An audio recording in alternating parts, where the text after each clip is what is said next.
Hello guys, ito po mga kabataan natin from PLM. Ayan, ang gaganda po nila oh. Nandito po kami sa Intramuros. Pakita ko lang yung site ng Intramuros. Ayan oh. Pati ako nasa itaas. Tatanungin ko lang itong isang maganda rito. Lahat pala sila maganda. Ma'am, naniniwala pa ba kayo sa monkeypox? Ano masasabi nyo tungkol doon? Sa tingin ko po, seryoso po siya kasi alam naman po na yun. Magpapabakuna ka pa ba? Siguro po, para po mas safe. Ikaw, ma'am? For me po, yes po, naniniwala ako sa monkeypox. Tsaka according din po sa nakikita ko sa internet, hindi lang po siya like sa bulutong na na mawawala din po kalaunan. Ano po siya, parang mas severe po siya kaysa doon. And as per bakuna naman po, yes po, willing naman po ako. Willing din. Pero siguro po, kasi meron pa rin, medyo nakakatakot po kasi siya, like nung nagka-pandemic po, di ba? Nung may maraming mga pinakunahan, hindi po lahat successful. Okay.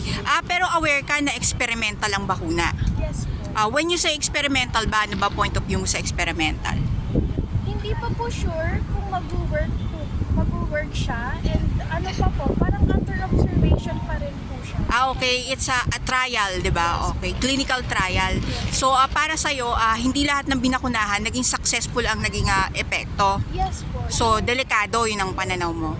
Pero willing naman po ako kapag na po, like meron na pong mga proper test na nagawa, and kapag marami na pong mga successful rates po ng bakuna po. Okay. Very bright answer. Salamat, Belly Intellectual. Ito sa Siganda. Hindi lang siya maganda, tingin ko okay ang magiging sagot nito eh. Opinion mo, ma'am? Magpapabakuna pa ba? At anong masasabi mo kung okay ang bakuna? Anong masasabi mo? After ng bakuna, ano naramdaman mo? Actually po kasi, meron po akong bakuna binakunahan po ako ng chickenpox. Nung baby po ako. Okay. So, for me, effective naman po siya. Pero kasi, depende rin po kasi yung gamot niya nagva-vary po siya sa pagiging immune or yung effect nung bakuna sa tao. Depende pa rin po yung pagiging effect. Kasi yung kapatid ko po, meron din po siya nung chickenpox. Hindi po siya monkeypox, pero chickenpox po. Pero nagkaroon pa rin po siya ng bulutong. So, depende po talaga siya. Kasi ang natin dito, kasi iba yung bakuna sa COVID, iba yung bakuna dati noon yung batch natin na wala pang pandemic. Iba yung bakuna dito sa COVID kasi itong bakuna sa COVID, may mga issue na merong hearing sa Congress na maraming excess death. After ng bakunahan sa pandemic ng COVID, maraming mga namatay. Yun ang naging issue rito. Ikaw ba, kung meron pang 4th dose, 5th dose, anti-dose, papayag ka pa ba? Bakunahan? Tapos hindi mo alam ang content ng bakuna? Yes po, kasi if no one will do it, then who will po?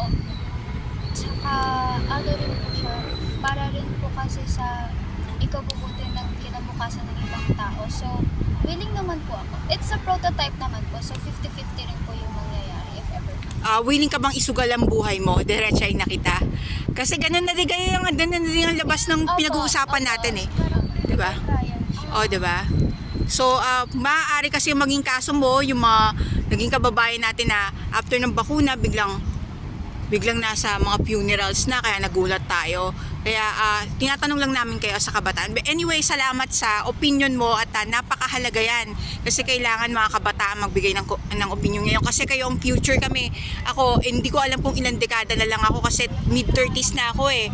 Pwede ako, hindi ko alam kung abot pa ako ng 60s. Ikaw bata ka pa. Diba? So sa future, kayo yung mga nabakunahan, ang epekto niya sa katawan nyo, importanteng malaman nyo, kaya kayo tinatanong.